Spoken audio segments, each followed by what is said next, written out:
Hey, this is the Band of the Book podcast. This is a second episode. Off to a good start here. We're going to be talking about Hyperion, which everybody here, I run a book club, and we usually don't read the same book, but finally we kind of coordinated and read Hyperion, which is a book from the 90s, Dan Simmons. Pretty famous sci-fi book, and I think it was everybody's first time here, right? Yeah. Mm-hmm. Yeah. Yeah, so we got Luke on the right here, my girlfriend Mariah right here, Mackenzie on the bottom there, and then Sean on the bottom right there. Kind of to start things off, let's just give like our star rating, like our overall general rating. For me, I give this like a 4.0 out of 5. Like, you can go like 0.25 or however you want to rate this thing, but I really thought it was a great book. There were definitely... Well, we'll get into more of our like critical thoughts about it after I hear your star rating. But Mariah, what did you star rating wise? You got to get up in the microphone. I have to get up in the microphone. You got to get up in that microphone. I would probably give it, maybe like, probably also a 4 out of 5 or like a high 3. Okay. What about you, Mackenzie? What did you think? I would say a 4 out of 5.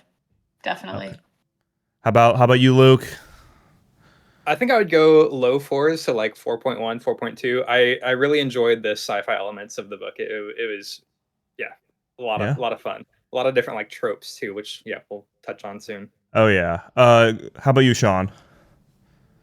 I would probably do like a 3.75. I think I liked a lot of the stories a lot, and there was a couple I wasn't super like high on. I think that score might rise. I do want to read at least the second book, and depending on how that one goes, that might raise this one, because there's a lot of unanswered questions I had at the end of this, because it's obviously the first book in a series. Yeah. So whoever is watching, the 3 people that are watching, this is going to be all spoilers, all spoiler discussion. Everything's up for talking about here. So let's kind of go on to like what Luke was saying with like, this book has so much stuff going on. There are so many ideas packed into this book because of kind of the way that the book is written, right? There's just all these stories, and that just gives them so much, Dan Simmons, so much to write in. And one thing I thought he did a really good job with is that the character voice, story to story, felt very distinct. Like, yes. when I was reading story 3, which is the poet's story, I believe. Martin Silenus. I was talking about this in my review video I did, but I was actually dreading getting to Martin Silenus' story, because like, oh my god, I just don't want to hear him talk about, John Keats, like the whole fucking story. And then instead it was like actually such a funny, just goofy story. And that one too was the most like, it felt like the most of him telling the people around the campfire the story directly. Because like sometimes he would break and like talk to like Lamia or somebody. I was also going to say, because it was in first person, a lot of the other ones were in third person. I liked that it was, the POVs were switching depending on the story. I think that was really the only one that was in first person. I think that the Scholar also did his, maybe? Oh. No. Because he did his daughter's perspective. Yeah, I think when it bounced to her perspective, it was a third. But I think when he was, sometimes he'd be talking about himself, though. Yeah. So, yeah, but like that one for the Scholar, the prose there, I was talking to Mariah, he's a professor, and his prose felt very more simple. Like he's kind of talking to a kid or like talking to a class. It was more easy to like understand. Obviously, Silenus is like a goofball.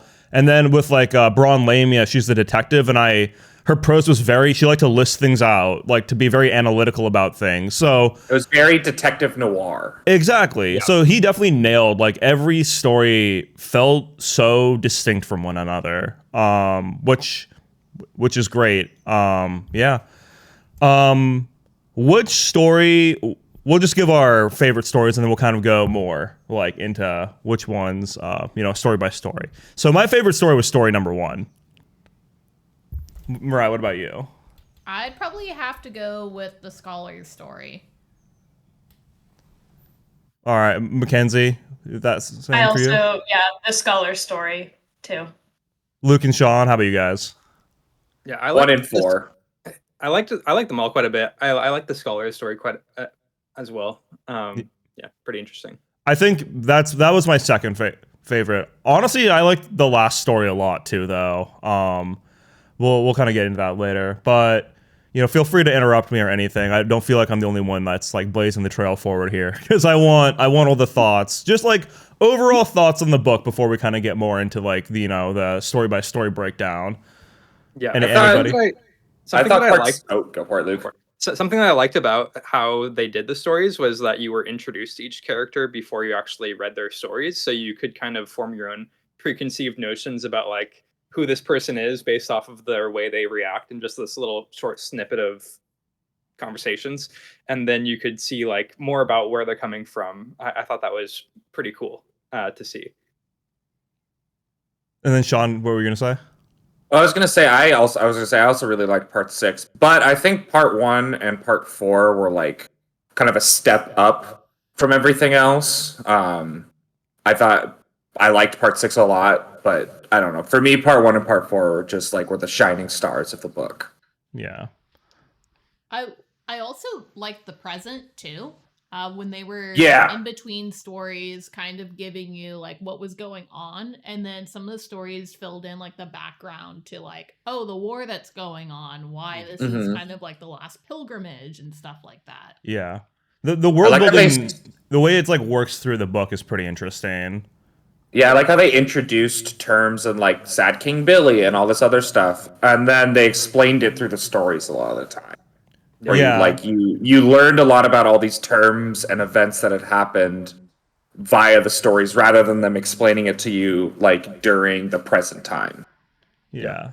So we'll kind of go into it now from like the very start, which is obviously we open with the consul, and he, we're getting his perspective. The inner, like the meat in between the stories is all from the consul's POV, right?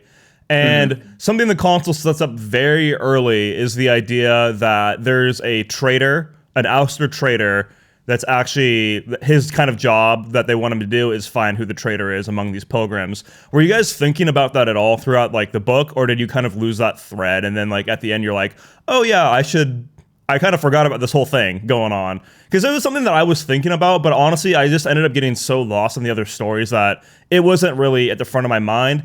And none of the people through their stories, I didn't feel like all of them I felt were believable from like what I had experienced to them. So it didn't make me think any of them were like lying or like the traitor.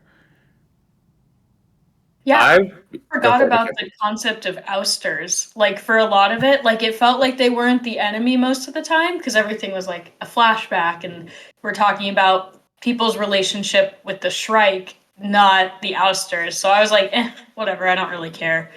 I forgot, honestly. Yeah. I mean, it was pretty clear from everyone's stories that they were not the spy. Like they're off in their own world doing their own thing. They have no relation to the ousters. So like, yeah, why would you even think about it? If they're telling the truth. Well, the one that I was thinking, I wasn't like thinking that it was the consul till obviously we got the last story. The one I was wondering if it was Het Menstein, the Templar who they think got like gibbed. So I thought it might have been him. And honestly, some of that stuff is pretty still hazy about what happens to that character. I think from what I understand, you learn a lot more about that in the second book. Because at the end there too, they see him like way off in the distance. Yeah, so. Yeah. I was actually looking for the traitor in all of the stories. I was trying to see if because they're each told from their perspective, I was trying to see if there was like going to be a contradiction at some point in the stories that was like, this is like the hint that you're going to get that's going to be real at the end. But obviously, not to spoil it, but the consul is... It's spoiler talk. I know. No, I know. But the consul is the traitor at the end. So I think by like part 4, I was kind of suspecting the consul simply because like there hadn't been any real contradiction, or there hadn't been any even like fake outs. They were very... like everything kind of like lined up with what we knew about them and what like you were observing from them in the present day and everything. Exactly. Like what Luke was saying, it's like all the stories lined up so well to what we knew about the character from how they behaved in like the material between that is like, yeah, everything just seems right here. And then I don't know if you guys were thinking about this too while you're reading the book, but one of the things is that, you know, at the beginning too, when they start telling the stories, they're like, we should all tell our stories to find what is the thing that connects all of us and why we're all here. And I think obviously the thing is they all have an interaction with the Shrike, right? And that's why they're all there. Whether directly or indirectly. Yeah, exactly. Because I think the scholar is kind of like the one that's the most indirect because it's his daughter Rachel, right? That's actually the one that has had the interaction with the Shrike. And then with I don't even remember the priest's name, the Catholic priest's name, but if you think about it, he's like 3 people, right? Because he's like him, he's and he's got 2 cruciforms, and one of those cruciforms like directly interacted with the Shrike. So like he's a whole glob of person at this point. And even with Braun Lamia, when he told her that she is of the cruciform too. Do you remember that? Because she's carrying her lover's like consciousness. Yeah. Yeah, that was like one of the lines that hit. I was like, damn, that's pretty solid. Yeah.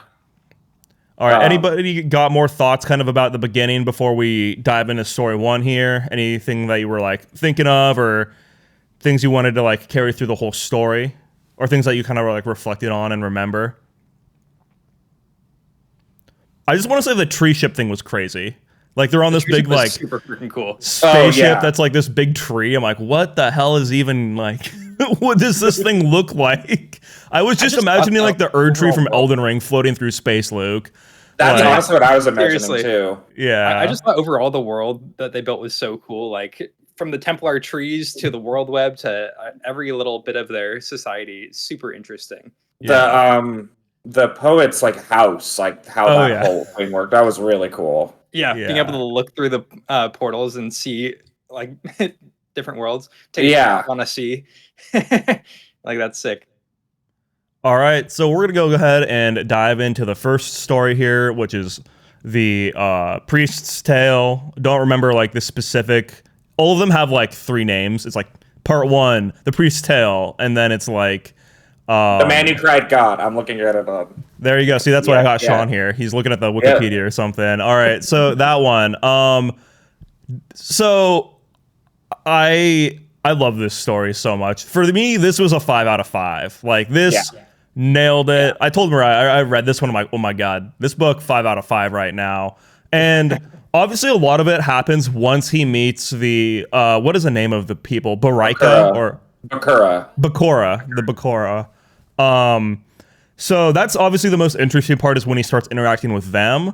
But even when he was on the boat and like going through Hyperion, it for me, like the writing of it painted such like a vivid picture of this crazy, lush, unique world that Hyperion is. It made it feel like such a unique and different place. Like the electric forest, that whole stuff was super cool. Just about to talk about that, how it really made Hyperion feel like an alien world. Which is I think something that some sci-fi struggles with is when you have humans that have colonized a world, it kind of just ends up feeling like Earth because humans live there. They did a really, really good job of making Hyperion, or he did a really good job of making Hyperion feel alien, but not like outrightly hostile to human life. Like obviously there's dangerous stuff, but it's not like they're fighting Hyperion just to like get crumbs of survival. It's different and alien, and they can live there. And I think it was really cool. Like the forests, they talk about the ant lions, I think, or something. They like sprinkle in mentions of those every once in a while, like giant insect-like creatures and stuff. Just little things like that really like fleshed everything out. Yeah, and just like so in the first story, we get most of it told through reading kind of this journal entries from this other priest who was he a bishop or he was very high up in like the church. And I don't think they ever really specify what he was. I'm pretty sure they did at the very start. I'm pretty sure he was like a bishop. He was like at the top levels of the church. And one thing you learn about him early on is that this guy gets excommunicated from the church essentially because of something he did. And throughout this story, we learn about that. And this all ties in so well. It's not just like the fact that the story is cool, like space horror and stuff. the theme in the story and how it plays out through the story is executed on such a high level, in my opinion, because the whole thing is that the Catholic Church is dying, right? It's nearly dead. It's like the last like remnants of this Catholic Church, and the reason that the bishop gets excommunicated is because on another planet, what he did, right, is he kind of falsified evidence that there was existence of like God or like the Catholic Church before humanity even like existed, right? Which would obviously be like huge. That would be insane. Like imagine in our modern day if somebody found like, you know, some Catholic artifact on the moon and be like, what the hell is even going on here? Or like Mars when they land there for the first time. It would change things a lot just as far as how people view that religion, right? It's like, okay, this religion has a lot more credence to some of its stuff now, probably. So obviously he ends up, they find out that he falsified this information and that's why he gets banished. And he chooses Hyperion, right, as his kind of his banishment. Sorry, I'm just gonna like wheel on this theme here that plays out, and the whole thing is pretty like plainly spelled out by the end, where it's like an artificial prolonging the life of something, and that's what happens with the cruciform to him. That the way the theme plays out to him, and then he sees it reflected in how he was trying to treat the Catholic Church. Sometimes it's better to let something die than it is to like artificially prolong the life of the thing. Like, I thought that the way that all played out by the end, I was like floored by it. It was quite something.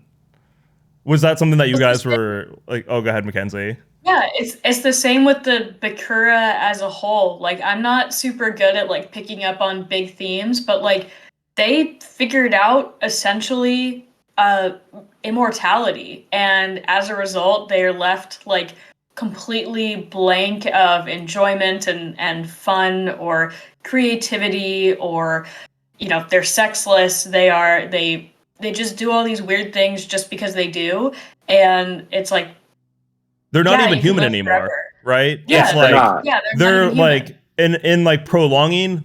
They're not really like prolonging themselves. It's like another organism, right? But like it's still that idea of like in prolonging this thing, it is no longer what it was originally. Correct. Yeah. So deep.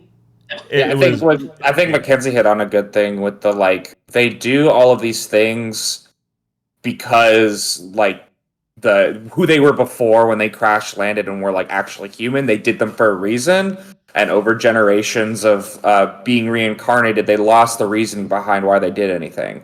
And they're just like they're doing these things without any reason or intention behind them, just basically like a call to tradition.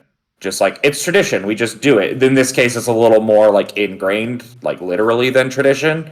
But it's that same like idea of like the Catholic Church dying, where they're kind of talking about where they're doing all of these things, but they don't have like that hard link to why they're doing any of these traditions. Yeah, it's just people like behaviors going stuck in their going through the patterns. motions. Yeah, they're just going through the motions of it.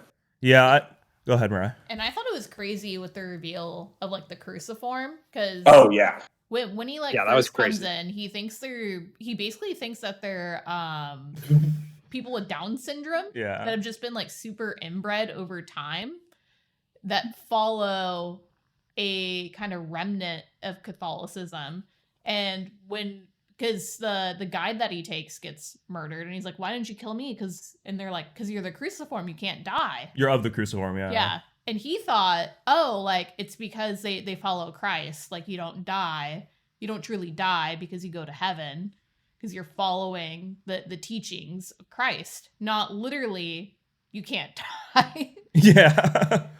And that really the only thing that's common with the cruciform is like the shape of the cruciform itself. The cruciform itself. Rust. I imagine it's some kind of like weird starfish looking thing. Yeah, that's like what I was imagining too. Just kind of this like weird like fleshy X mark on you, kind of, you know.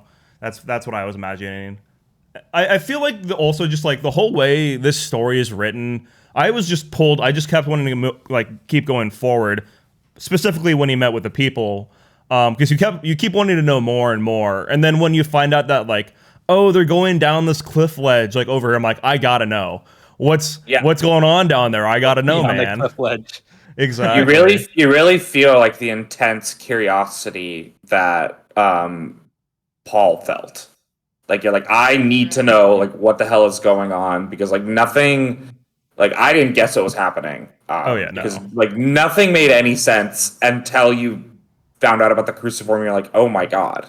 Yeah. Like suddenly everything makes sense. It was really, really masterfully done how he set all that up. Yeah, and just like the you know, that's the first real thing we get with the Shrike too.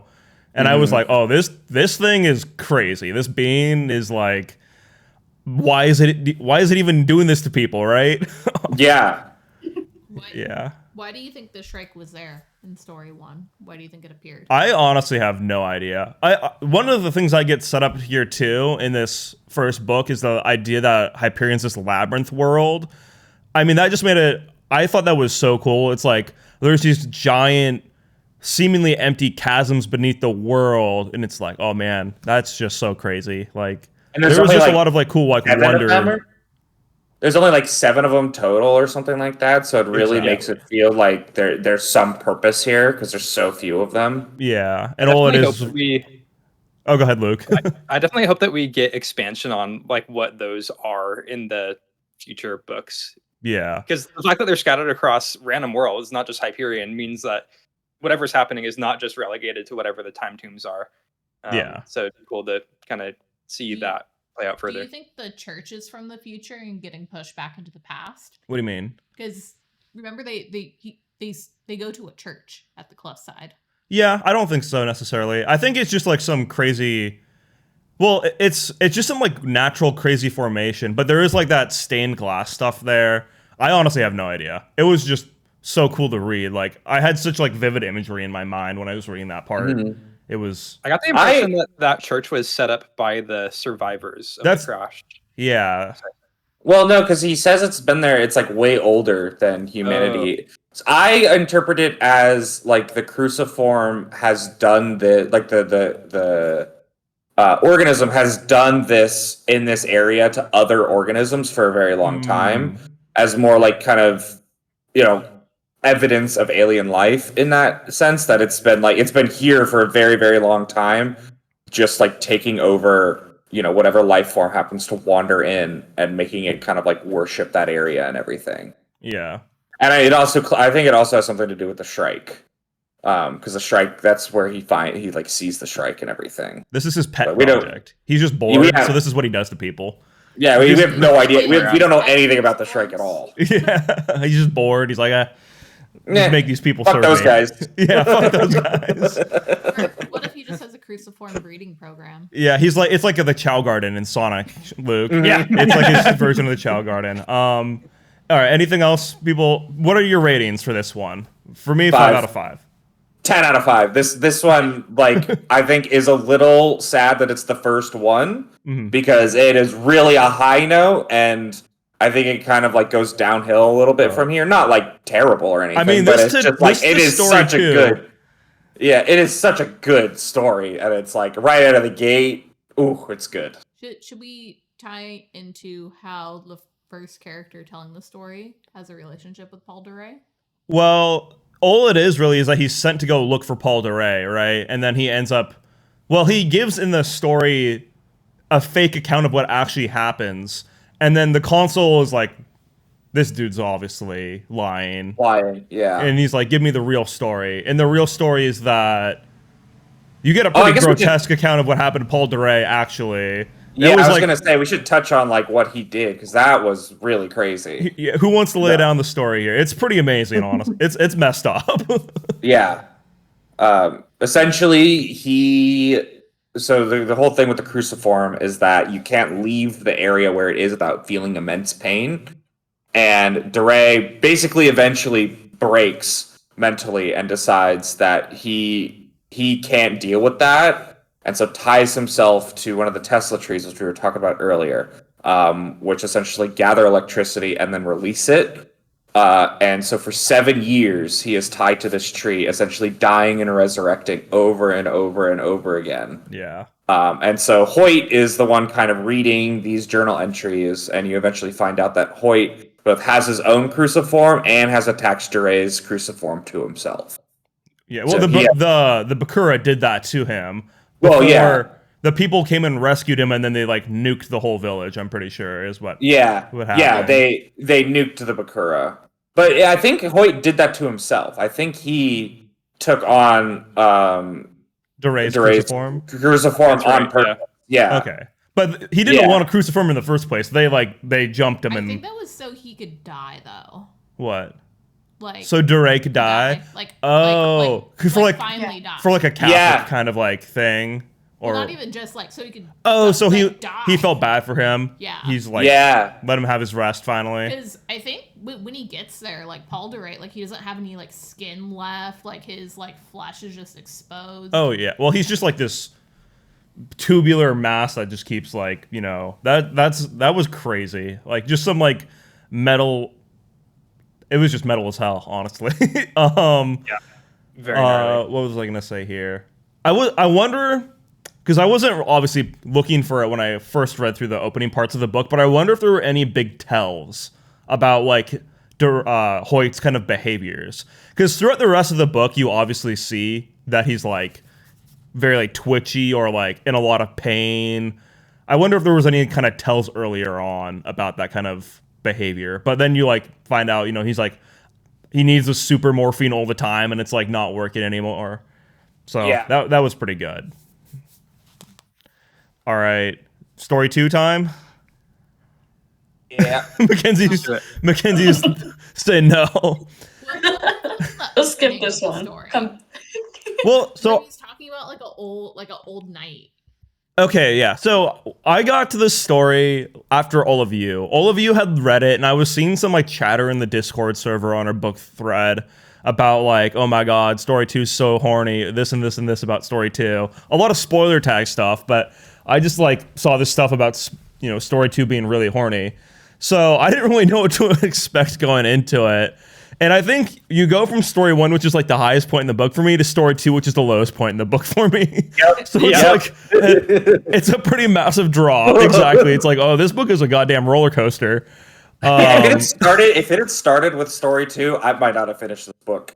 Yeah, all right. I think you guys like set it up to be like, I still thought it was pretty good. It was like a big drop off. I didn't think it was like horrible, but like I was like, if the rest of the stories are like this, it would have been a rough read. Yeah, so it would have really dropped the score quite a bit. The thing that really had me confused is how the story starts in like 1400. I'm like, damn, is Kasad just like 2,000 years old or something crazy? Yeah. I'm like, whoa, this story's gonna be interesting, and that's like not at all how it is.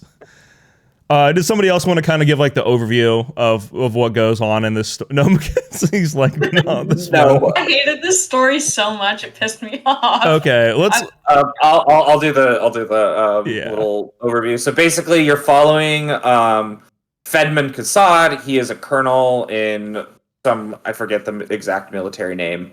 And essentially throughout the story, what? The people opposing the ousters.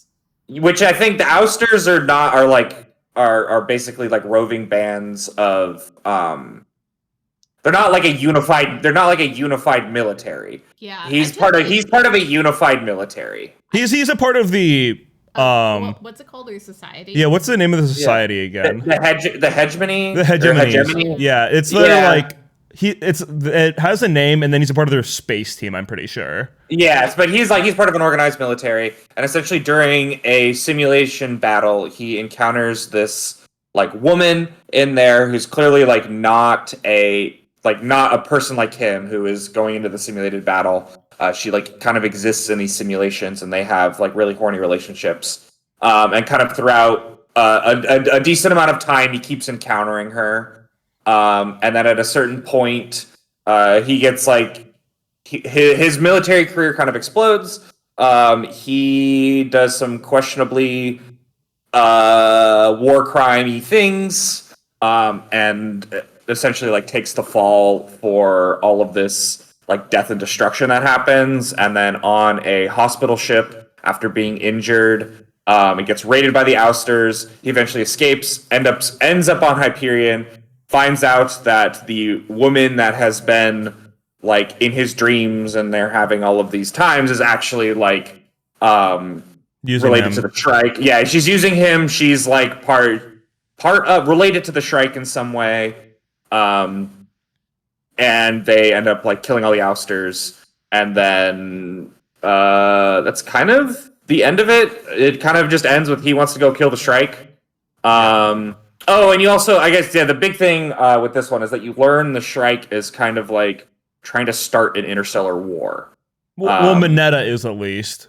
Mineta is at least. And you don't quite know what her relationship to the Shrike is at this point. Yeah. But this like being is like Shrike level of like crazy cosmic like thing going on. Like and he like he gets the ability to like manipulate time and everything for a bit. Yeah. I don't know. This was my least favorite one. So for me, the biggest problem was like this story. It bounced around so much that it was actually hard for me to like keep track of. And I don't usually have that kind of problem, but like I felt like it was jumping so much around in like his life that I was like the significance of things just wasn't there. And like because you just go all throughout his career, and I almost felt like it was going like back and forth through like some parts of his life, and it was just too much for sure. I thought the Mineta stuff was actually by far the most interesting part. Not the sexy writing, but like his that's my favorite part. Him getting like, well, I'll touch on it in a bit here, but also the action, there was just too much action. And I don't think he's a great action writer either. No. This is not Red Rising. I will say, like, I was listening to this audiobook only, and I primarily listen to audiobooks when I'm doing something. So like driving, doing dishes, at work. So when things are like either one, not like very plainly described, or two, like has very like deep descriptions, I don't always catch everything just because I'm doing something else while I'm listening to it. But I had a hard time following the action scenes. Mm-hmm. I just felt a lot of it felt like exposition. Like this story existed to give like a kind of almost a history lesson in the world a little bit, and like set some stuff up. You definitely learn a lot about the military. Yeah, like, you learn a lot about the military and like how the hegemony and the ousters have kind of like interacted. But I felt, at least like I listened to it as well when I was listening to it, it felt like this story existed in large part to give that kind of timeline exposition rather than to like, because like at the end of it, like I don't know, I didn't really care about Kassad all that much. Oh no, like I didn't care about him at all. I didn't really care about why his relationship to the Shrike at all, because it didn't really feel like the focus of the story was that. Mm-hmm. Large portions of it were dedicated to Kassad's like military career, which has nothing to do. Which at the end had nothing to do with anything. Him being in the military has almost nothing to do with his like relationship to the Shrike, other than it gives the excuse that he's in a simulated battle to like. I do think that's where he meets Mineta. I do think like the way that like that reveal happens, that he is supposed to like start this giant interstellar war, is interesting. Also, so some of the stories do end up tying together like pretty directly. Yeah. And I'm pretty sure in this one we find out maybe in story 6 or something that the ousters got onto the onto his hospital ship. I'm pretty sure we learn about that in the console story. Something directly ties to that. I forget what, though. One thing that might be good to bring up is that everyone had brought something on this pilgrimage. Did we talk about what happened on the pilgrimage? Some people had, like, luggage and stuff. Just, like, regular luggage. So, did we talk about, like, what the Shrike does when they meet the Shrike? Well, the Shrike usually is going to kill everybody. Kill everyone except one. But everyone had brought something that they think would potentially save them from the Shrike. Well, I think they not save them necessarily, just like something they wanted to bring. No, Kassad is bringing weapons. Well, Kassad wants to kill the Shrike. That's why he's bringing weapons. Kassad wants to kill the Shrike, but the whole thing is the pilgrims go to meet the Shrike. The Shrike kills all of the pilgrims except one, and then grants them a wish. Kassad specifically wants to kill the strike, but not everybody does. Yeah, because like what Martin Selenius probably brought his like manuscript, right? Like that's not gonna kill the strike or anything. Like they all had different like purpose to be out there, which I think is like well illustrated throughout the stories. One thing I did find like interesting was like the thing with Mineta was the only way he could get her to come back really was with increasingly greater and greater and greater acts of death and destruction. Because like for a while there, he like couldn't get her to come for quite a while. It was literally like he had to keep escalating the amount of destruction and death.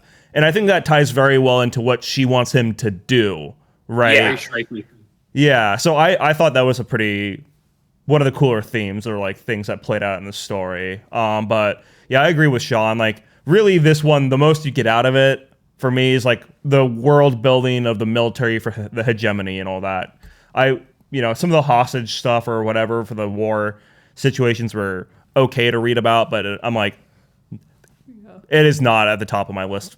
I think I'd give this one like a 2.75 or like a 3, like out of 5. I think a 3 is generous. I'd give this like a 2.5 at most. I don't know. I got to the end of it and I was like, I don't know. I was kind of like bored by a lot of it. I thought, there was definitely some interesting things in here, but for the most part, I was like, I want to go to someone who's just. I think it also doesn't help that I didn't think Kassad was very interesting at all. Like he just almost has no personality. Like his personality is he's like a military guy. He's very like uptight and strict and everything.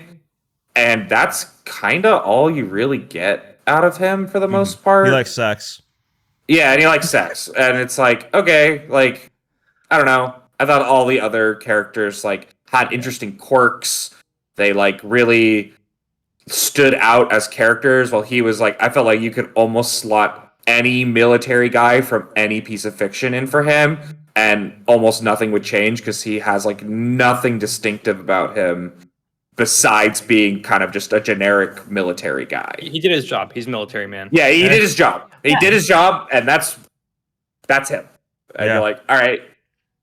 Yeah, from what I've seen online too, a lot of people think this is like one of the low points in the book. Yeah. One thing I did like about the story is how it does set up some better context for why the hegemony is so unprepared for the ouster attack, though. Yeah. Talking about how they had kind of landed on a more like peaceful style of military conflict that doesn't involve citizens, and so they had scaled back their like, crazy military industrial conflict. And then when the ousters show up and they're willing to like basically raise worlds, they're like, what the fuck? How do we deal with this? Which that adds a little more credence to like them actually being a real threat to that's a really good point. That's like what we're kind of like. The main thing you get from this story is really exposition, right? Yeah.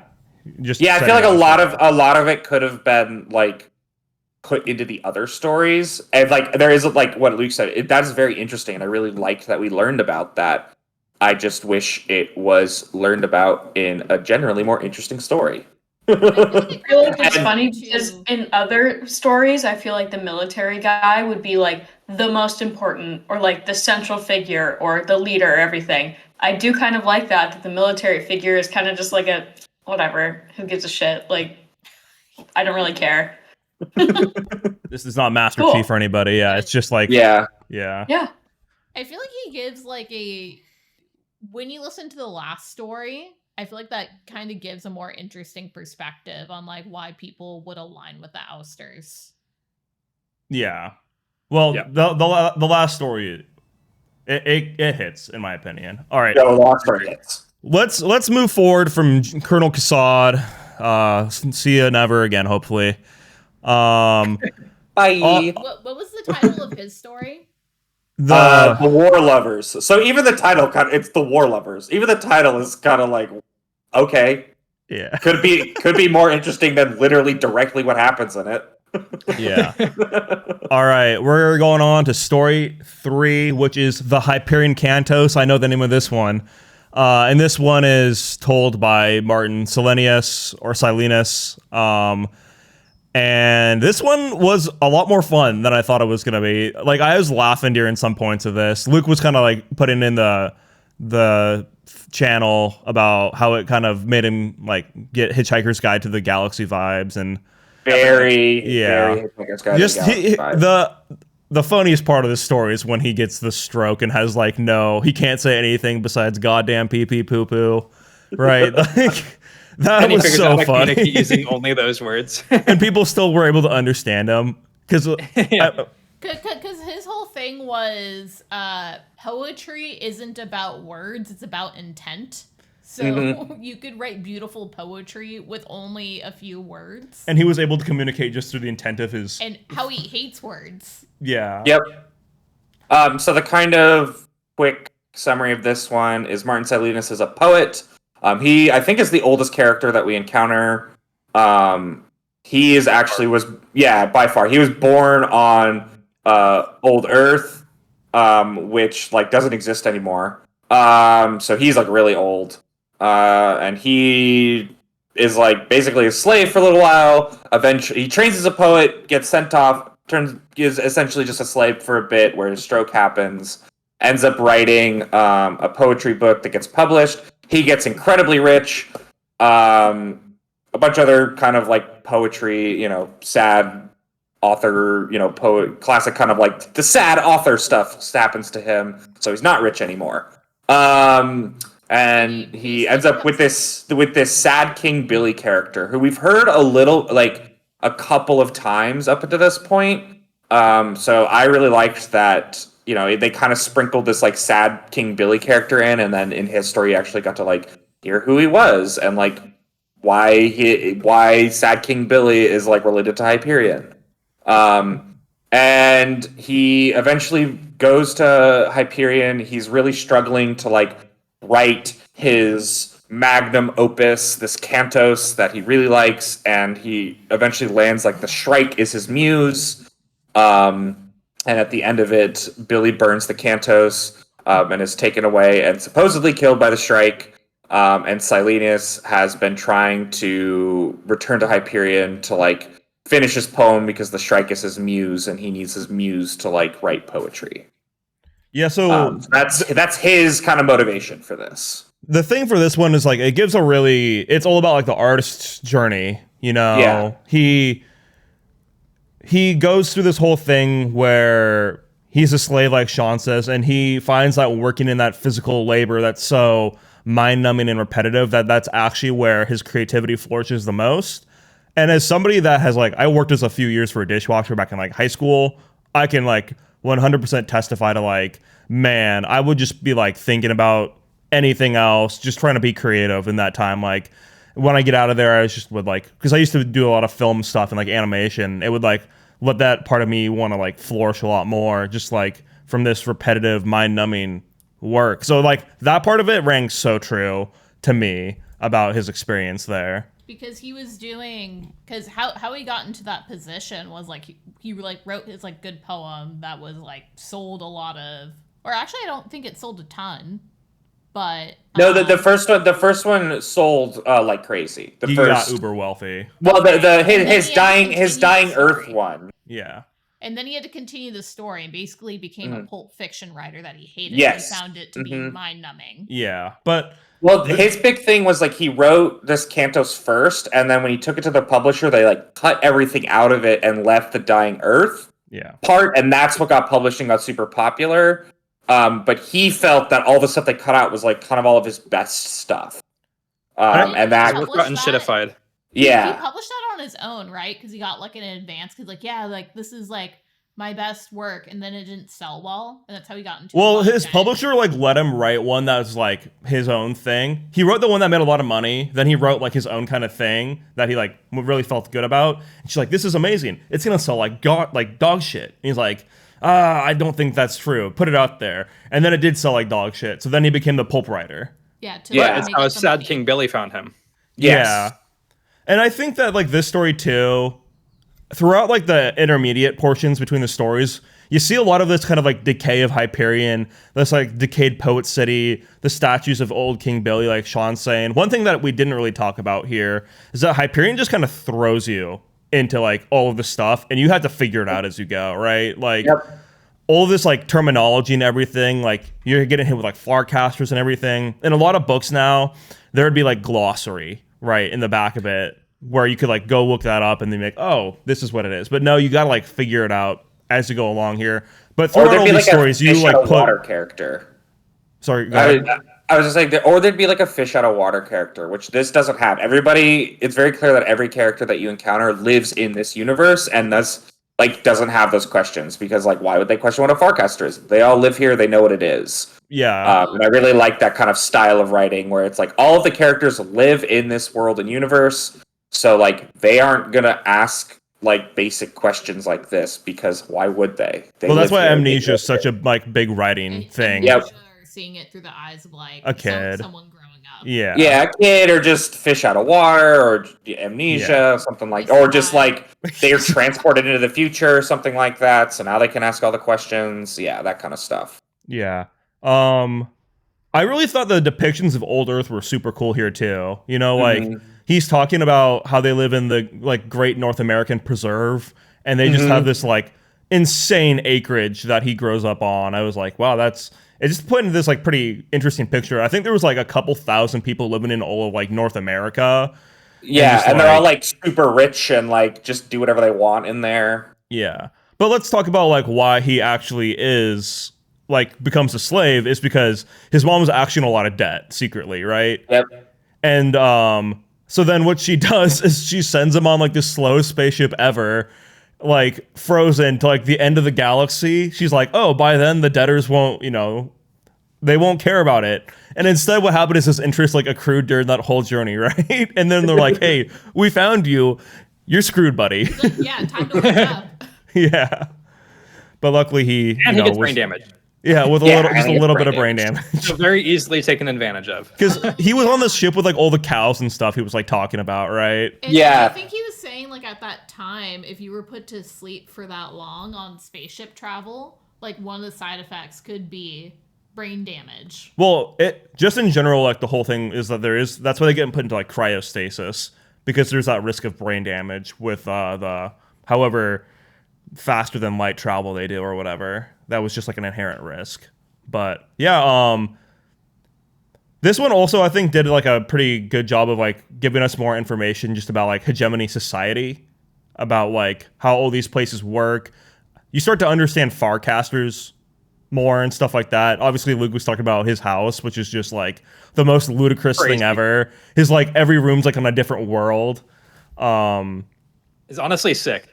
And I didn't realize that Farcasters are literally just portals that transport you there instantly. Like that's honestly pretty cool from a sci-fi perspective. And that like is like you understand why it's called the World Web, right? It's because it's literally hooked up by these portals.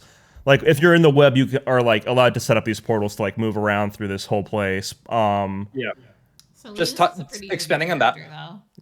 Talking about that a little bit more. I kind of enjoyed the juxtaposition from what is more like a realistic gritty sci-fi of like it took this ship 100 years to get to this other planet to very like magic sci-fi of that portal right over there is looking at a different world. Like it's kind of fun to see both in the same story of more gritty and just completely out there.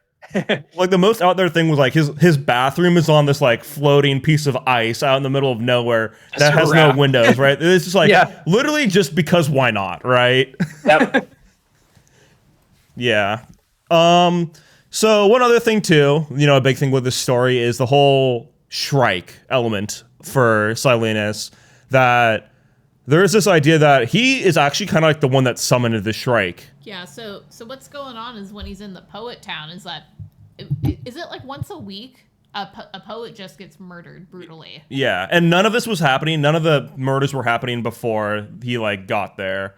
He started getting really into like the kind of the mythos of the Shrike, and he was like literally writing out like the future basically. And it seemed I don't know. That's like one thing that I don't know how it's gonna play out or stuff like that. But it was pretty interesting to see that he was literally like, and he tells the people in the story at the campfire, because somebody asks him, he literally tells them like, I've already written this, like this whole like experience. And then I think it was like Cassad or somebody asks him like who was on the steel tree, you know what I'm talking about? And because he knows who like lives and dies. But but he doesn't tell them because he's a crazy man. Yeah. Because one other thing that is like, I didn't even like really get this in the earlier parts is like he turns himself into a satyr. Like he turns himself into a goat man, you know? Yep. And somehow he's just like sexual god on like Hyperion being this goat man. And like he says that he got some of the features removed, but then it says that he still like has like these satyr features. So I don't know what to even think of when I think of this character. Like, does he still have goat legs? Like, what did the folks who met him on this pilgrimage think when they first saw him? They're like, oh, okay, cool. There's a goat man on our trip. We love it. Like, yeah. Okay. it was so out there. The story was pretty zany. I feel like they were more confused about like, oh, why is there a guy with a baby? Yeah. Exactly. Yeah, the baby, they were more concerned about the baby than this old crazy goat man. Anybody got any more thoughts on story 3 here? I think that Dan Strauss, or what's his name? Dan Simmons. Whatever. Simmons. Sorry. He did a really good job because I didn't actually like this character. Like he annoyed me so much, and I think that's a really good job of, you know, the voice that he chose to describe him. And oh man, I hated him so much. Yeah. I enjoyed every time another character tried to beat the shit out of him. Like, yeah, get him. Fuck that guy. Because he's like a very like bitter and like dirty old guy. Like even when he like starts off with his story, he starts off with his conception. Yeah. Yep. Yeah. Where he's like, yeah, my mom could have gotten artificially inseminated, but she didn't because she probably liked that better. Yeah. It was all very fitting. He's just so like scummy. And just such a jaded old, like, he's, like, lived for so long, seen so many things, like, had all these, like, experiences of everything. There was another thing here, too, I guess I want to touch on, is the flashback drug, right? Where that was a pretty big part for him. And then he has the one big moment where he does a flashback, and he remembers when he was, like, 4 years old, and every, like, day his mom would, like, be like, he wasn't able to interact with his mom for an hour, and then he remembers it's because she was literally like a flashback junkie. Yep. So that was kind of interesting. You gave a little more depth. I really liked the balance between in this one, like kind of the irreverent language and topics, but also with the like really, really well done, like even with like Assad's, just the really well done world building. I think Hyperion Cantos and the War Lovers have a similar kind of function where they're really expanding on the world and everything. But where Hyperion Cantos is like a lot better is Silenus is just significantly more interesting as a character. Yeah.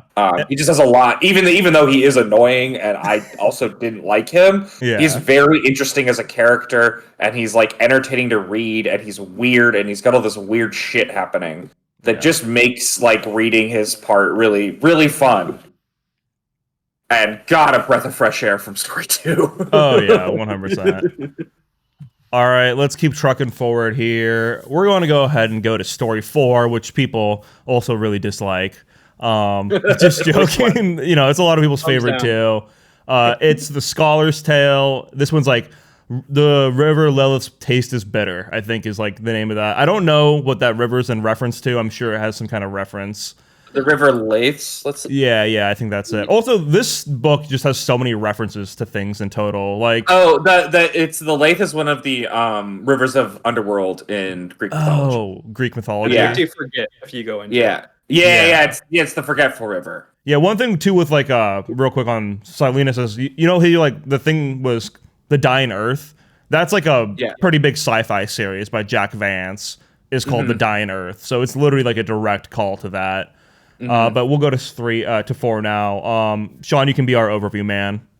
All right. So in story 4, Saul Weintraub is the person who's talking about it. He's a Jewish professor, and he has his infant daughter Rachel with him, and he talks about how his daughter became an archaeologist and went to Hyperion, and while she was there, interacting with the time tombs, the Shrike appeared and essentially reversed her time. So she gets like the Curious Case of Benjamin Button disease, and she starts aging backwards every day. But the key with her is that it is also her memory. So when she ages backwards, she doesn't remember like the days before, or she so she gets her memory from like that time. Yeah, she's literally like waking up a day earlier every day with the memory she would have had on that day. So it really is like waking up every day, and like kind of they have for a while they every single day start to like tell her what is happening to her until eventually she gets to the point where they give that up and just like try and give her a normal life. So he, after like spending, I think it's been like 20 years, he spends like 20 years trying to like figure out a cure for her, and finally is able to go to Hyperion and is essentially going to implore the Shrike to cure his daughter. And she's like 3 months old at this point. Yeah, she's like an infant. And no one knows what's going to happen to her when she like... I think she's less than 3 months. She's like weeks away from like not existing anymore, basically. Yeah, he's at the like the finish line, basically. Yeah. And one of the big kind of things too is like no one really knows what happens. Like, is she just gonna like not exist? Like, what is gonna happen here? Yeah. I really, really liked this story. I thought it was incredibly emotional. Oh yeah. A lot less world building, but a lot more character driven. Just really like wrestling with. Oh, the other big thing is Weintraub gets a lot of these dreams that is essentially replaying kind of the story of Abraham, where it's like the dreams are telling him to go to Hyperion to sacrifice his daughter. And so there's a lot of like struggling with like your religion and like your belief system and like what's happening to his daughter, which feels like a curse because like no medical professional has any idea what's going on really. Like they determine that she's aging backwards and they're kind of like, I don't know, like I don't even know how that's possible. Yeah, he just doesn't know what like the right path forward is, right? Yeah, he just like what is the right path forward? What am I supposed to do here? Like, what does anybody do here? So yeah, just I think a really, really good emotional story. Really amazing story. This one.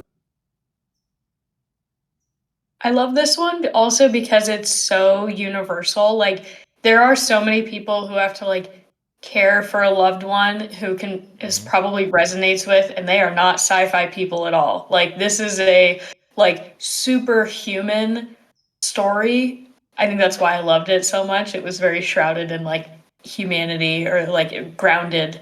Oh man. But it's also like the reversal of the normal thing, right, too, Mackenzie, where normally it would be the kids taking care of the parents that get older, right? Mm-hmm. But you're forced into this backwards kind of situation instead, right? Yeah, it's very similar to like a child caring for a parent with dementia, but it's a parent caring for a child with essentially dementia. Yeah, just fantastic. I think this story out of all of them is the one that could really just be a standalone short story and stand almost completely on its own. I think a couple of the other ones could, but this one really is like you could read this one all by itself and get basically everything out of it. It is just fantastic. I think another thing that it does is it sets up Rachel as the most interesting character in the entire series, probably, right? Yes. It's like, I want to know what happens. The Shrike obviously did this to her for a reason, and I want to know that story going forward. Which, according to the religion of the Shrike, is atonement for humanity. Well, what they call him, the Lord of Pain, right? The Final Atonement. The Church of Final Atonement. So, yeah. Because on his journey before he goes to Hyperion, he does go to the Church of the Shrike. He goes a couple of times, to try to see if they have answers, and all they tell him is that his daughter is the most blessed and the most cursed person in existence, and to not talk about it anymore. Yeah. I think this one too is also like the most interesting thing in the Strike, because kind of everything else he does is like pain and death and destruction, and this is like what is going on here? Like all the other things I can kind of like really fit into like this kind of like inhuman death monster, and then this is like what? There's something clearly more going on here. And this story like really for me solidified that the strike, something else is happening with the strike because this is so out there. Yeah. Yeah, and for me, I think one of the most heartbreaking parts of this story is like when she's like doing her recordings to kind of like try to catch up and like move forward. There's a point where I think they throw her a birthday party. I think it's supposed to be like her 18th birthday party, but she wants to invite all of her friends that are like, I think they're in their late 20s, early 30s, and they all have like kids. It was just awkward for everybody. It was just awkward. Yeah. And afterwards, she just says, I don't want this anymore. Like, don't want to try to move forward anymore. Like, I don't want to remember that I'm going back in time. The really tough stuff too is like when they have to move, right? Because the press and the media finds out, and that literally is like. And then he has to tell his daughter every day. Yeah, or like the stuff with her dog, like their dog, or I think it was a cat or a dog, passes away, and like just having to like that whole painful thing, and like initially. Because his daughter, Rachel, is a very super intelligent like individual. And then like she had this whole thing set up where she'd watch it and like she couldn't do it anymore. Just like the regression was really brutal to like see happen and play out. But then obviously even more tragedy befalls her family when his wife ends up in a traffic accident, which is like a super rare thing, right? That for that world, but then it's like they have like the hover cars or whatever that have like all of these safety mechanisms. Yeah, but for some reason it like malfunctioned for her. Like it seemed like very strange. It was someone else's car malfunction. Oh yeah, I think you're right. Like a couple. Yeah, but then that makes it even more difficult. Like I think Weintraub himself will be kind of interesting, but his daughter is by far the most interesting part about this whole story and this playing out forward. Yeah. I'm also very interested in hearing, if we ever do, learning more about the visions that Saul has. Like, they're not God, so what the hell is giving him these visions? Yeah, I mean, that's one big thing you find out too, right? Is that it's not just him, it's his wife having them too. But they're slightly different. They're different. They're slightly different, but they've been having them like these very slightly different visions for years, and they never talked about it to each other. Yeah. Love this story. He assumed it was just him, and she just assumed that he knew that she was having it too. Yeah. Yeah. So one thing I want to say is that, the cover art, the original cover art for Hyperion, I think is amazing for all the books. I don't know if you guys know what I'm talking about, like the one with the Shrike standing with the ship on the Sea of Grass. Yeah. That's amazing. That's the one that's the audiobook cover. That's like the iconic book cover. And then the sequel, the book cover is Saul Weintraub offering up Rachel before the Shrike. So definitely gonna probably see a lot more of that kind of play out in book 2, I imagine. I think book 2 is all from one POV though, and it's none of the Pilgrims. It's like something else. But yeah, I heard that, Sean. I heard that going forward, they get way more just like regular space opera. This is the most unique out of them as far as I was gonna say. I hope they do, mostly because I'm now very interested in like what's going on with the strike, and I would like to learn more about that. Yeah. This one's like, I feel like it's just such like a thing like Sean said, where it's like way more like family contained. Does anybody really have more things kind of add to this one? I feel like we talked about a lot of the stuff for this one pretty fast, honestly. I had to Google whether or not he was Jewish or not. I was picking up on it. I was like, why is he making this such a big deal? He's not Jewish. I just thought that was interesting. I don't know. Maybe isn't he in the Jewish 80s. though? Yeah, because I thought he's Jewish. He goes and lives on the planet with the Jewish people. Like it's literally like the Jewish planet. Sorry, I meant the author. Dan Simmons. I was like, why is he so into this? Like, this is such a, I don't know, maybe there was some like historical stuff going on like in the 80s and like, or maybe this is like where his life was taking him. I was like, this is so interesting. Well, religion is like really a big thing because there's the Catholicism and then Islam. Fedman Kasad is Palestinian. Yeah.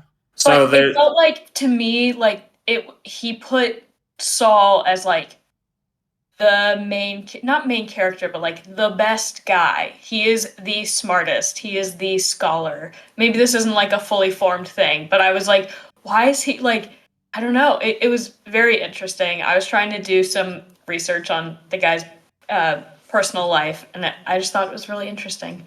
I don't think I'm well versed enough in religion to like understand more than that, but I was like, this is very interesting.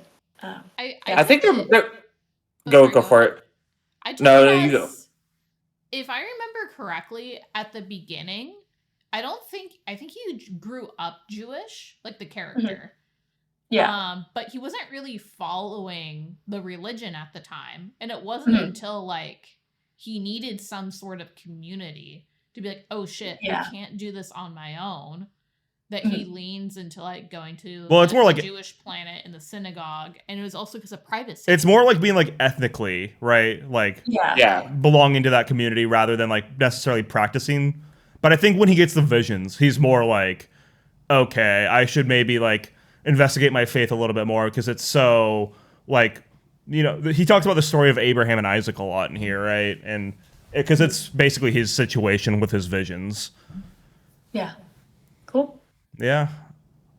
All right. Should we just jump to story 5 now? Mm-hmm. All right. Story 5 is Braun Lamia's story. The Long Goodbye. Yeah. And this one is very detective noir. This was my second least favorite story overall. It was still a big step up from Kassad's story. And I think the end of this one got really good, actually. But it was still one of the lower ones on my list. I would also say this is my like second least favorite, but you know, again, not because I didn't like it, but just because I think the other ones are like really up there for me. Yeah, I think I like this more than Silenus' story. Yeah, we were talking about that. I liked Silenus' story more than this. I did too. Okay, so the kind of overview of this story is Braun Lamia is a private investigator, detective noir. She gets a job from a client who is a cybrid, which is a human body controlled by an AI, with kind of varying levels of legality. He is essentially hires her to figure out like who tried to kill him. He was attacked and like lost some of his memory, like around, I think it was like a week or something that he loses. And like whatever happened in that week is really, really important. They end up doing a whole bunch of stuff. They fall in love. They talk a lot. We'll talk more about this like when we talk about it, but you get a lot of like lore about this like Technocore AI faction that you've kind of heard like a little bit, tiny bit about, but you learn a lot more about like this kind of like AI society that exists in this universe, which I think is really interesting.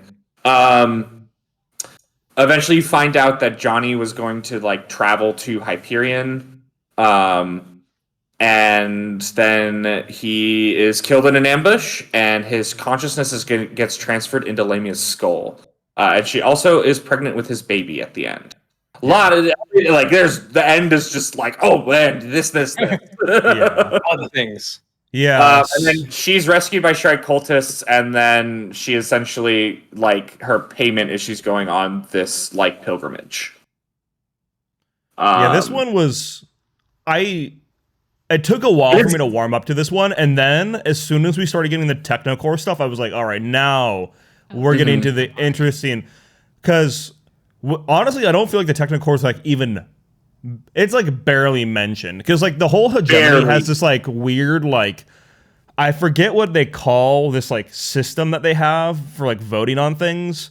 It's like some kind of intelligence thing, and you'll find out that what's the name of the core again? The Technocore is like essential to the functioning of the hegemony. Like they're necessary, but then you also find out that a long time ago the AI basically just like decided to go away from humanity, and humanity's just like, you know what, that's all right, just go do your own thing. That's a terrible idea. Like, they literally like talk about, oh yeah, we know they're so much smarter than we are, but they're just out there doing their own thing and we're not afraid of it, you know. I'm like, bruh.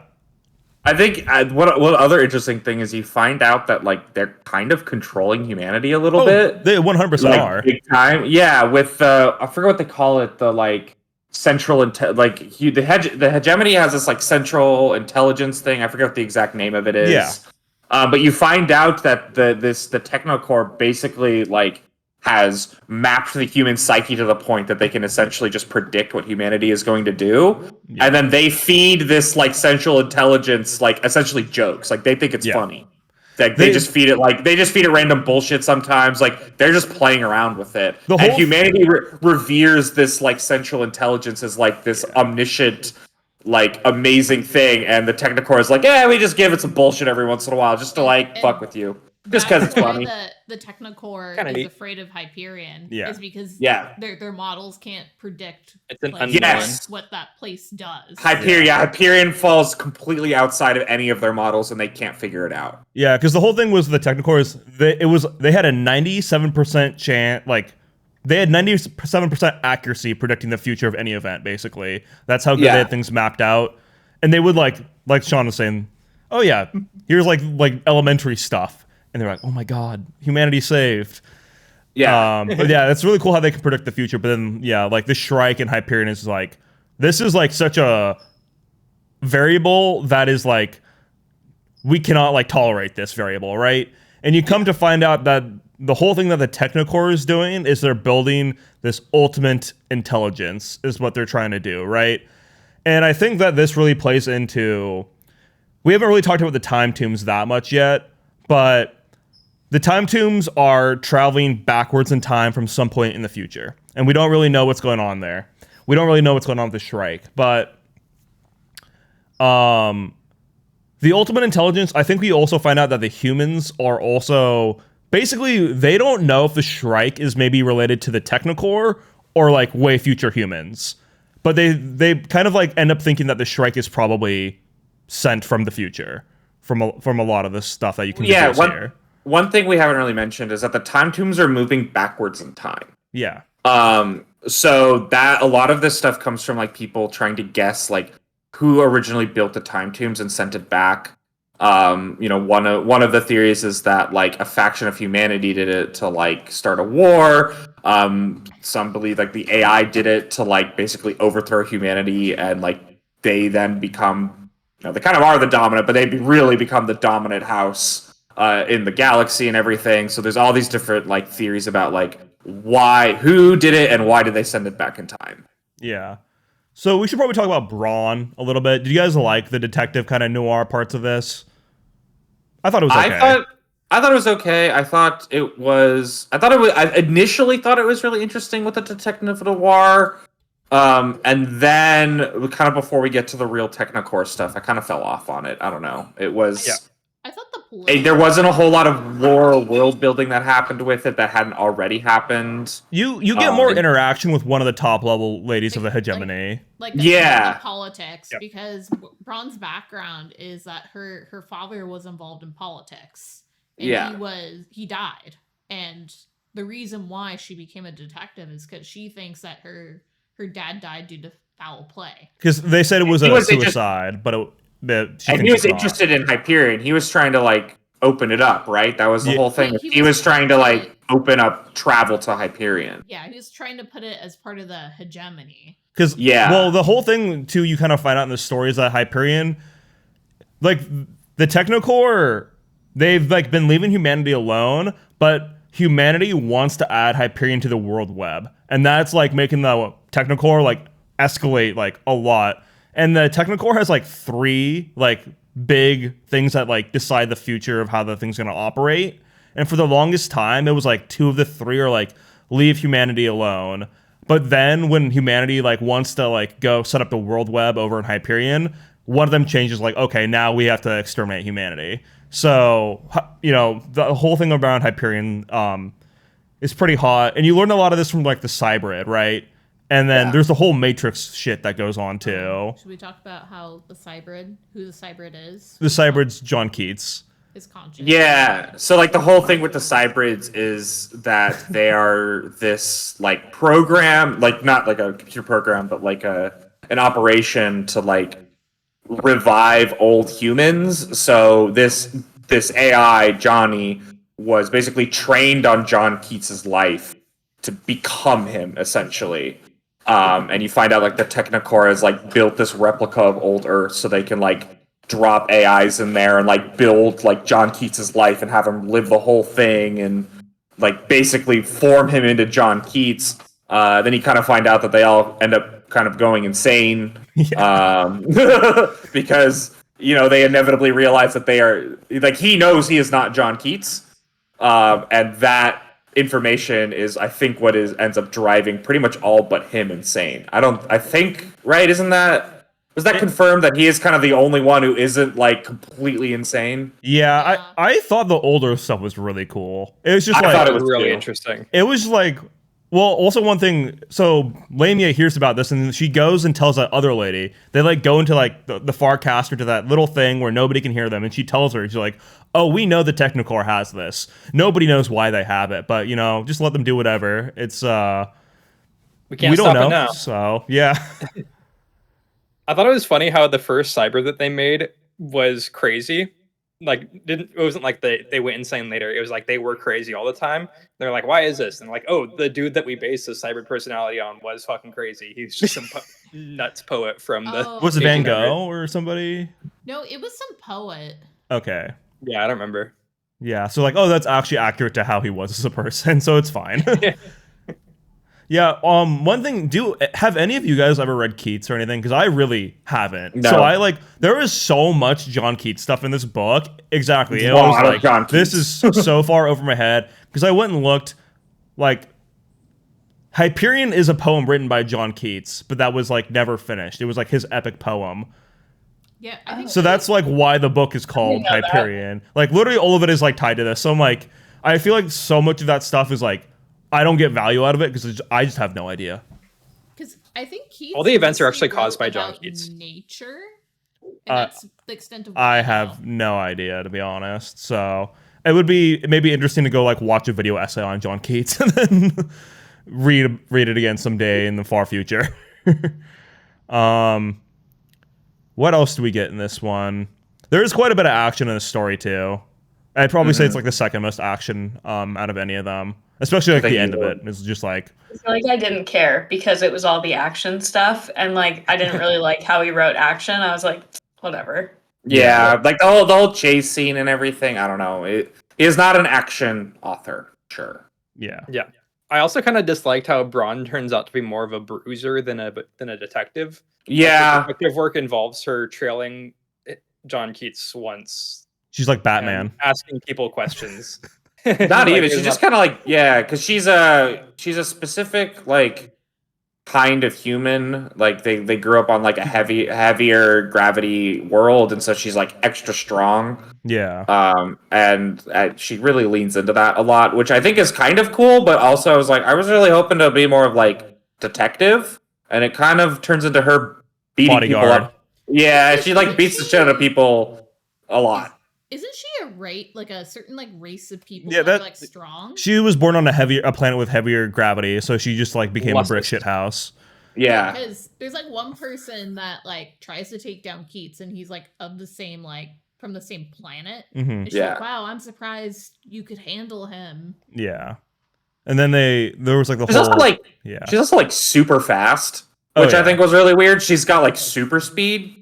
And I was like, I don't think that's how that works. I don't like the strength I get, but like she was like blindingly fast. And I was like, I just don't think that's how that works. And it was just a little weird to like kind of sprinkle in superpowers all of a sudden.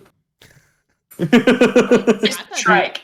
She's a speedster. Yeah, the Shrike. Yeah, it's just like, she's superpowered. She's got one thing too here is that Lamia doesn't really have any direct interaction with Shrike at all, does she? At all. Yeah. So she's definitely... She doesn't even really care about it at all. She's literally just there because the Shrike cultists rescued her. And they were like, oh, because we rescued you, you got to go on this pilgrimage now. And that's basically the only reason. It was also because she's carrying... Okay, yeah, she has, I guess it's kind of the same Johnny thing. and his child, but like in terms of like her, she like has nothing to do with the Shrike at all. Yeah, but technically she's like two people, right? And yeah. Johnny does kind of have this thing with a Shrike, even though he's not like ever been directly, I think, interacted with the being. All right, I think that's probably fine for story 5. Let's get on to the good one. Let's get on to 6. Remembering Siri. This is one of the best ones. Yeah. Not related to The Witcher. Not related. Well, yeah. I looked up if Apple named Siri after this, but it didn't. Because like it's spelled the same way, but it's no relation. So the summary of this one is we finally get the story of the consul, who is kind of like the main POV of the present day storyline that's going on. And so he tells the story of Marin, Aspic, and Ciri. Aspic is this like space worker who's building a Farcaster on this planet. And so they have to the workers have to travel back and forth to like get materials and stuff. And when they do this, they accrue a time debt. So essentially they age at a much slower rate than everybody else on the world. So the first time he goes, he meets this girl named Ciri, who is a native of the world that they're building the Farcaster on. Maui Covenant. The Maui Covenant, which is kind of, is kind of like Hawaii. It's this islandy world with these like moving islands and lush sea life. Dolphins, and this kind of like, paradise-esque like life. Like they live a very like good life there. Very like primitive but very good life. And a lot of the like worry about it comes like that their way of life will be destroyed with the creation of the Farcaster. And so the kind of the main thing that's happening in this story is that Aspic is traveling back and forth, and he's engaged in this relationship with Ciri, but he is aging incredibly slowly compared to her. And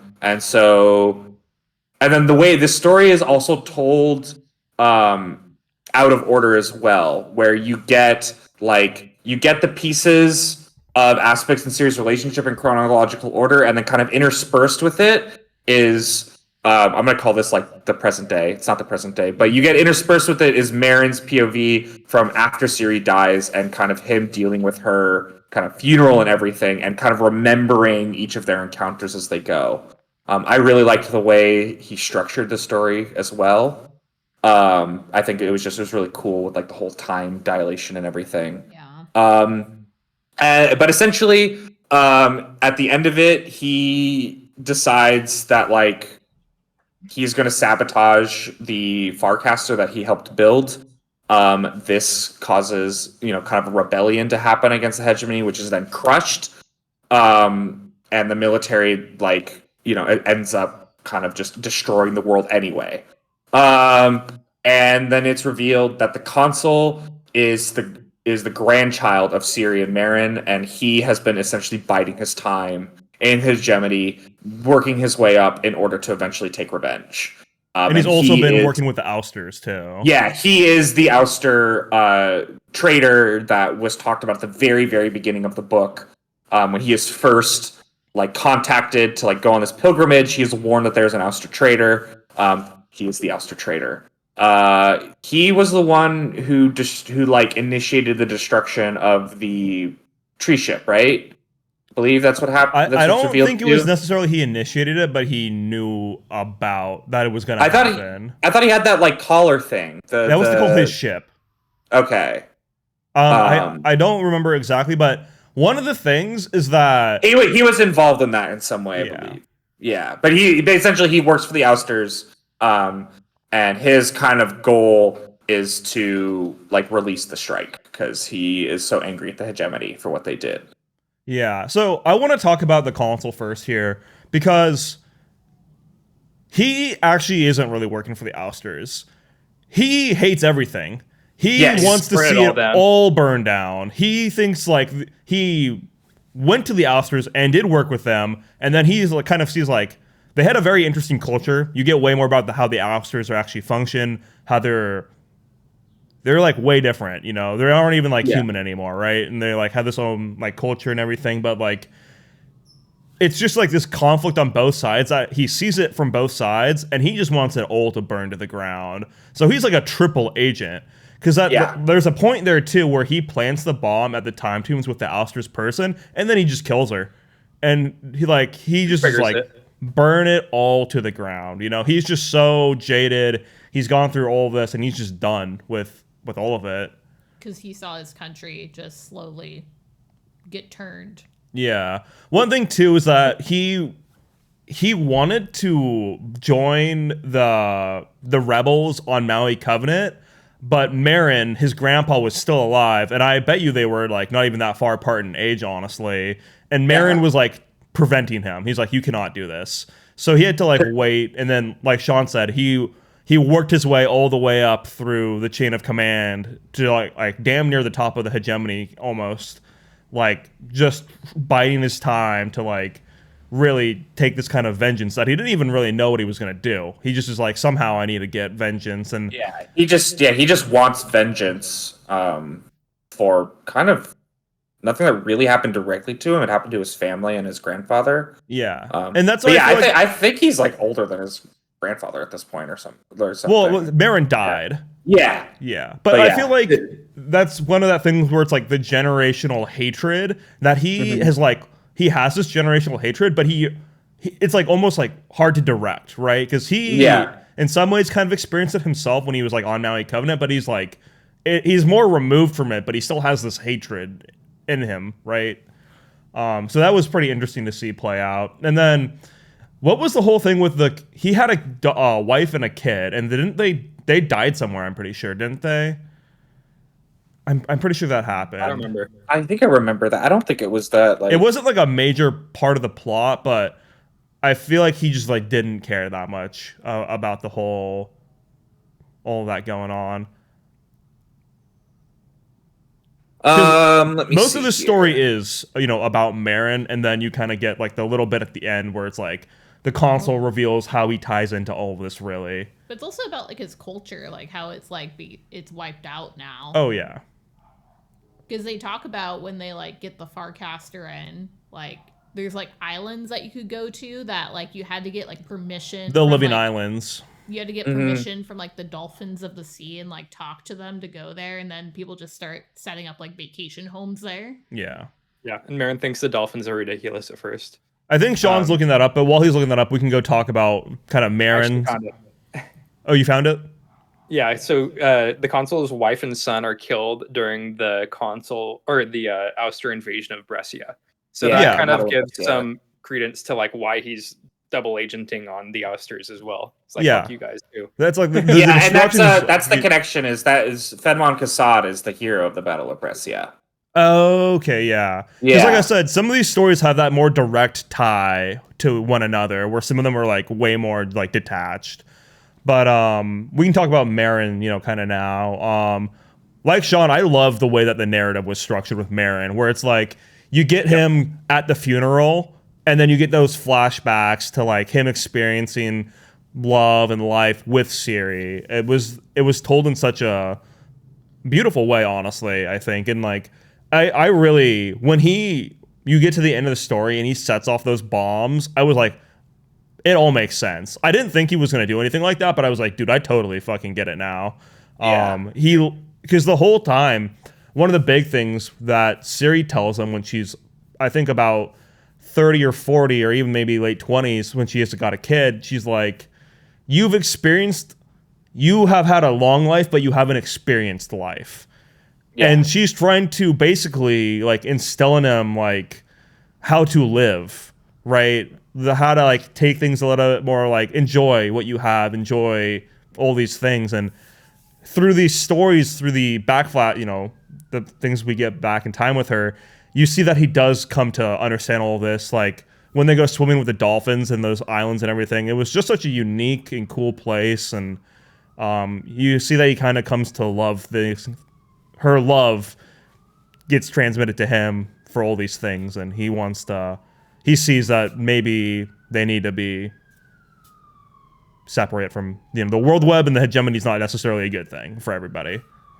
The one thing that we missed about just to go back to the consul's wife and child, they were killed in the Battle of Brescia, and the thing that like really initiated his like kind of all out anarchist style revenge against everything is that he finds out the hegemony provoked the ousters to attack Brescia.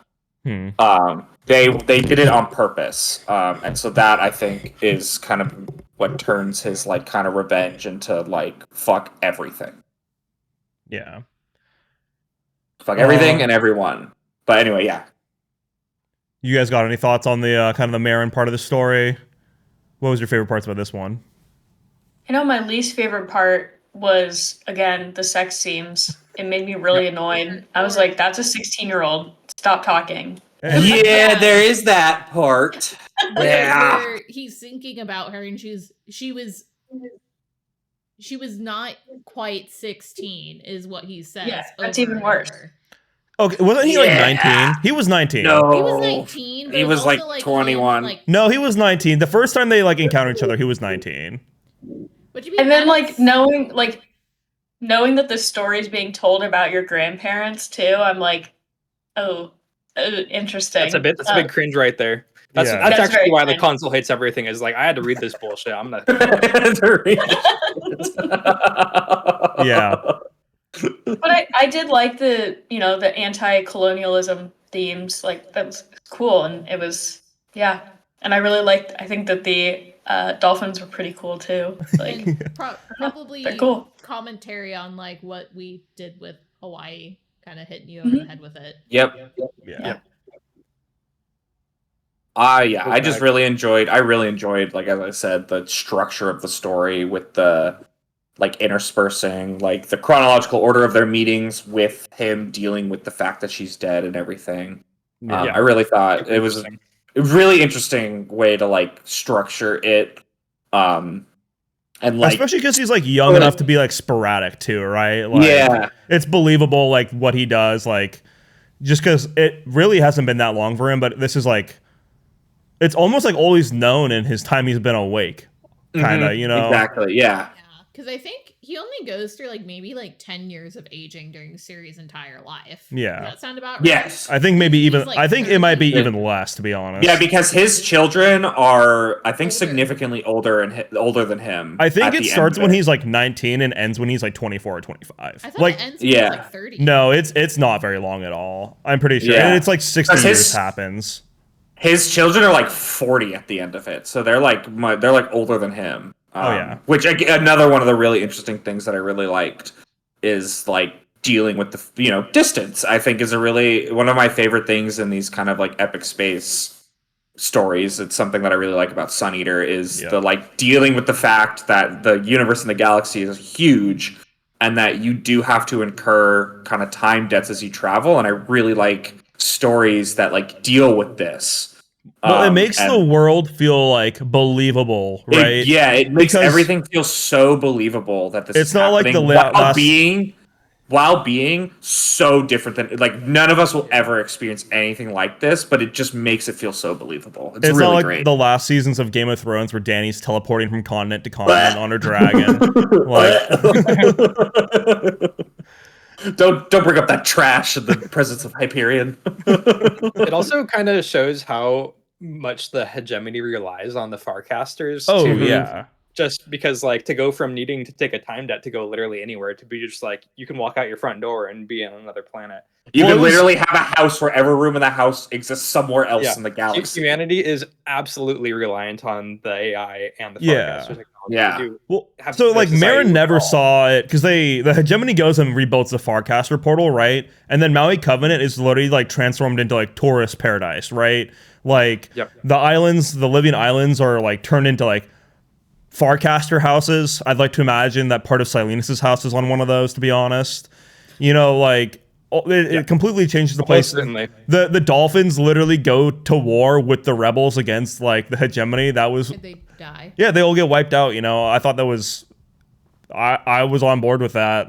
It was all pretty sad seeing just the destruction of this world to become a tourist destination, right? But Marin was supposed to become rich for giving up his perspective of time and life. Well, that was the whole thing for working on the ship. And then one thing too is that we get the whole thing with his buddy and him, right? Where his buddy gets killed by her cousin, like fairly in one of the flashbacks. And then he doesn't find out till way later on that she's the one that stole that like Aladdin mat that they rode over on. I literally, all I can imagine they're talking about that mat is Aladdin, like that carpet. You guys know what I'm talking about, right? Yeah, I mean, and she stole it, and she was like using it for stuff. It was pretty funny. Then he gets it way later at the end with the messages. Those were pretty good. So this one was definitely up there for me. I think out of a lot of the stories, this one I think I've liked it more and more as I've gotten further and further away from it. Probably because I'm thinking less about the sexy stuff that he wrote about it and more about the other stuff. When you start forgetting that part, the other parts are really good. I think like during the reading, those parts really affect your enjoyment of it because you're definitely like, I don't really like how you're describing this 16-year-old girl. Yeah. You didn't have to write that. I know. Not he's quite like, 16. You 18. Mean? Yeah, I know he's like the character that's talking about it. Maybe not age appropriate, but closer. But you didn't have to write it. You just didn't have to. Yeah. You don't get anything out of this. All right. Any last thoughts about the story 6 here? Anything people want to mention? All right. We've been going for a while, but I do want to say, like, now we get to the end of the book. All the stories are done. In the very end, I mean, that whole thing with kind of Hetmestein, they're all like kind of steeled their resolve to go visit the Shrike. And then they go sing like the Wizard of Oz. Jump down the road together. Yep. Yeah. Any thoughts about like how things kind of end up there at the very, very end, or kind of how things tie together? I think you mentioned that this book was originally supposed to be one book. This book and the next book was originally supposed to be one book, and they split up, and you feel it at the end of this, where it's just like, oh, the book's over. I thought there was like at least 20 more minutes, but it's just like, done. No epilogue, no nothing. It's just like, oh, they skip off into the sunset, and book's over, and you're like, that is just so abrupt. And then they got all murdered by the Shrike. It's so like there's so little after the last story, especially because most of the other like present day stories, like they have a little bit of meat to them where they talk about it, and then this last one is like felt like to me it was like 4 pages. Like part 6 ends, you get like 4 pages of them talking about stuff. They go up, and then it's just over, and you're like, that is so abrupt. Well, I feel like one of the things with part 6, the reason it feels more abrupt too, is because like the console telling his part of the story really ties into so many of the other things that have happened throughout the whole connected. Exactly. And I think my favorite part about the present day is that as you continue like further and further into the pilgrimage, it just becomes more of a point of no return.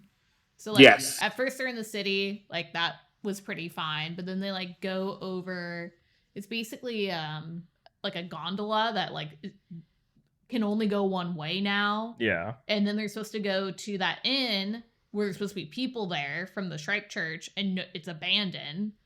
And then they end up going to that building right before the Shrike Temple where all the people that were following the Shrike are dead in there. Yeah. And their ship also gets blown up in front of them. Yeah. And then one thing too was like, isn't the Shrike like killed like tens of thousands of people in Hyperion?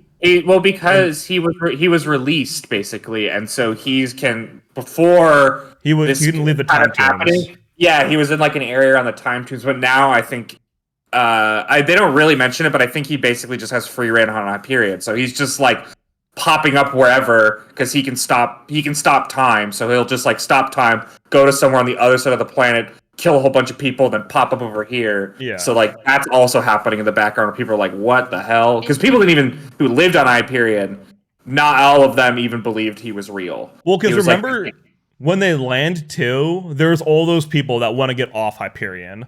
Yeah. Like there's like mass evacuations happening off the planet, basically. Some of the people on the pilgrimage even at some point kind of feel like that they don't necessarily believe that the Shrike is like 100% real. I forget which one it was, but one of them they mentioned where they're like, really Braun. They think there's like some truth to it. I think it's like Braun Lamia, where she's like, there's some truth to it, but she doesn't actually believe that it's like really like the Shrike in its description is actually real, which it is. I don't know. I like this book. This is a good book. Yeah. That you're giving it 3.75. I think that's a good rating. It's a good rating. Yeah. Like 4 and up is great. 3 is like, for me, 3 is like good. 4 is great. 5 is like best of all time level, right? This is like a 4 to a 3.75. I would totally agree with you. It's just like the inconsistency is the main thing, right?